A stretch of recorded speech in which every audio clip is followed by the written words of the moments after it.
Wofür lohnt es sich im Leben zu kämpfen? Für Freunde und Familie. Wann hast du zuletzt gelogen?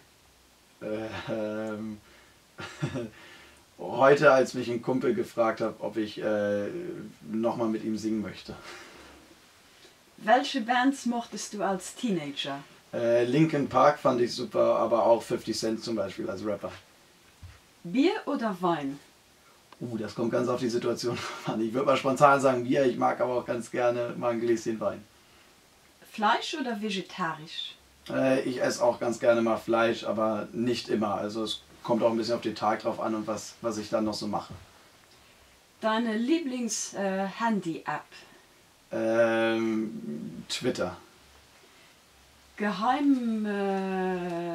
Sucht.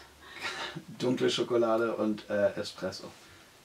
Was ist die coolste Person, die du je getroffen hast? Herbert Grönemeyer. Bestes Essen auf Tour? Sushi. Schlechtestes Essen? Burger. Wie bleibst du fit auf Tour? Ich habe so ein kleines Gymnastikprogramm, was ich im Hotelzimmer machen kann, auch ohne Geräte, ohne irgendwas. Was soll man während einem ersten Date auf keinen Fall machen? Direkt zu sich nach Hause gehen. Was macht eine Frau sexy? Wenn sie ein süßes Lachen hat. Was ist ein No-Go in einer Beziehung? Fremdgehen. Sex mit der Ex? Unter Umständen.